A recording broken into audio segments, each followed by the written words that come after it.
My brothers, welcome to yet another great, glorious, rainy day here in Tennessee. And man, do we have some awesome knives to talk about today. So, man, isn't it just glorious to be in the outdoors, huh? Man, so awesome to be out here living the dream, trying to pick up some flint out of the river and try a fire steel. Oh, man. Stay tuned, boys. Bless you, brothers. Today, I'm out here to talk to you. If you're a woodsman, one of the last knives or only knives you may ever have to own if you're wanting a one knife selection that you can also carry around, not have to worry about the public, but also carry on every trip that does everything, and it is the Condor Selknam. Look at that blade, brother. Look at the grind on it. Look at all the features. Man, what a blade. And it goes without saying that this is probably one of the most beautiful sheaths that come with the $100 knife, man. Now, stay tuned. Now, this is, again, the Condor Selknam. Comes with a convex blade on there. Probably at a 4.5 to 5 inch blade. Micarta handles with a divot for friction fires, for putting your stick in while you use your bow drill. Very, very thick blade. I'd say that's probably between the 5 and 6 millimeter mark with a little bit of jimping on it. It does have a convex blade to it. So it's tough, And if you're a woodsman, that's what you want. You want a convex blade, all right? This is not necessarily going to be the best tool for all the fine bushcraft stuff that all these yahoos on YouTube out here talking about. Bushcraft. Golly, dude, I wish I had $1 every time I heard that word. And let's just talk about being a real woodsman in the woods and what you do for a minute. And I think that this is a cure-all for the guy that just wants to carry a blade and not necessarily an axe or a saw or blah, blah, blah, blah, blah. It's just a cool survival blade. And on that note, man, one of the great things about convex blades is their ability to hold an edge and stay tough throughout use. Now, let's talk about one other thing. Actually, before I go into that beautiful sheath that's laying over there, let's just look at the blade for a second, and then we'll talk about this handle. Micarta handle, it's hollow, so you got some ways of tying lanyards around it. It does have a crusher on the end if you're in a jungle environment and you want to crush some coconuts or maybe some nuts open, or whatever you want to crush open, you can. It does have this little edge right here, so you can blast sparks off of that with your ferro rod. It sends the sparks very, very well, as you'll see right now while I pull out my ferro rod out of my other case. It's no stranger to sending sparks, and it does it quite well.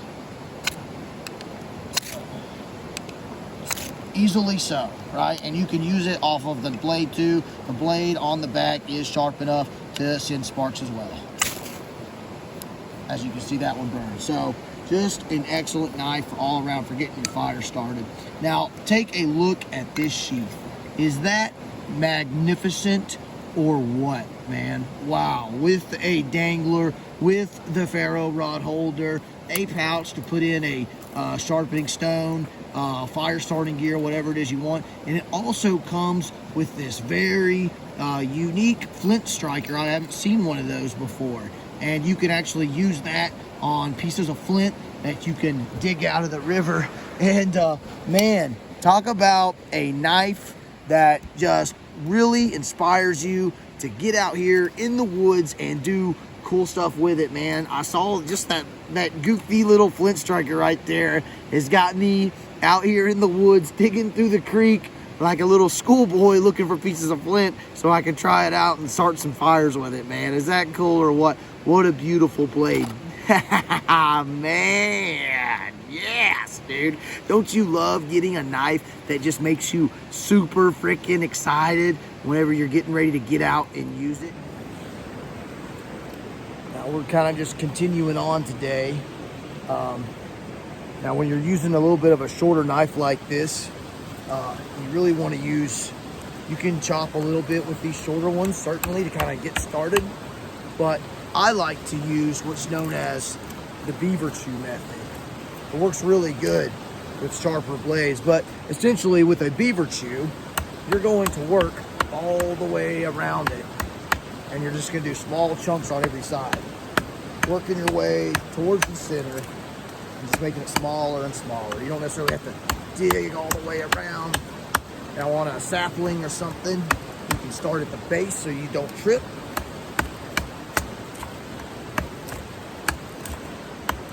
And as a sapling, you just bend it over, right?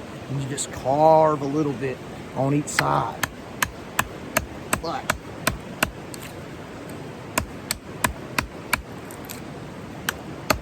it's really wild how versatile just the smallest knife. Now, I'm no stranger to big knives. I love knives. I love Bowie knives. If I could only carry one knife, I would only carry a large Bowie knife. But you know what?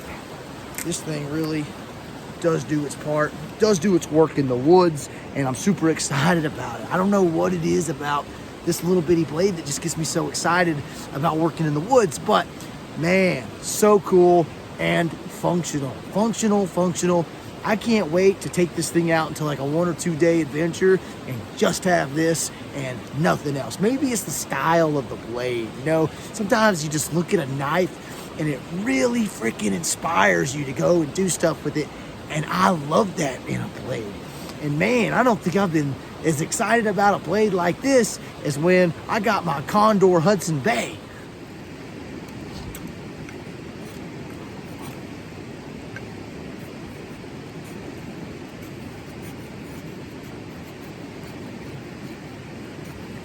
Every knife has a little bit of a learning curve. I think everything in my life has a learning curve. I think it has a learning curve that that old Gus may not necessarily get along with.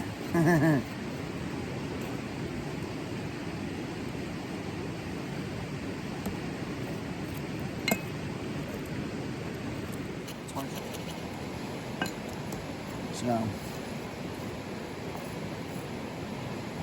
guys, if you're considering this knife, you know, and you're looking at some of those other reviews and guys are complaining, you know, don't listen to them. I mean, look at that. That's beautiful curls. This is a wonderful knife, man. And it's really important to have a tool that inspires you to do work. And that's what this does for me, is it really makes me want to get out here in the woods, be in my element with my dog up in the mountains, along the river, at a mountain campsite, and just be a woodsman. And I'm having a blast doing it. And that's really, really important to you when you're picking your tools, man. You got to be happy out there. And they got to work. And you got to learn them, and you got to learn how to make them work, man.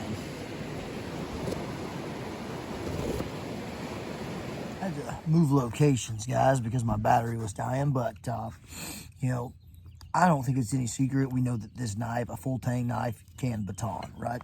And there's a pretty thick piece of wood. And I'm just going to do...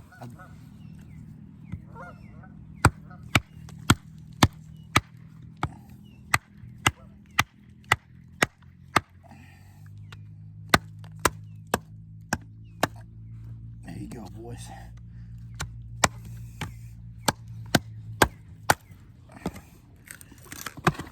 So obviously it can baton.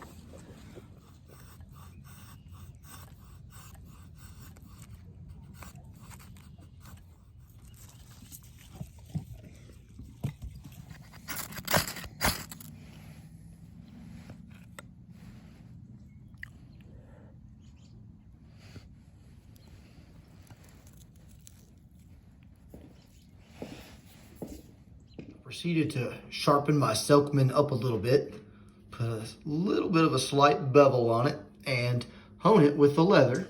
And as you guys can see, with just a little bit of sharpening, this is what you can achieve with this knife.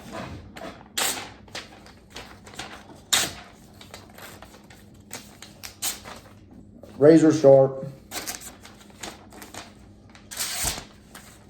And then as like any paper test, you'll find little burrs in there if you have any. But I mean, right now I think I've done a pretty good job at getting mine.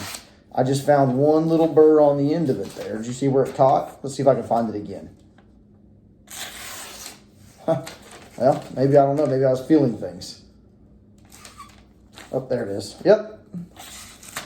Yep, just right there on the end. And what I'll do is I'll just take my stroke and we'll just stroke that little bit out and it'll come right out, man. So I think it's a banging knife, and I look forward to doing a more in-depth test with some bow drills and some other cool stuff with it, man. Thank you guys for hanging out and watching another one on a really great, awesome bushcraft knife that comes with the badass sheath and a little bit of flint steel. Yeah, we're going to be doing some of that later on too. Ah.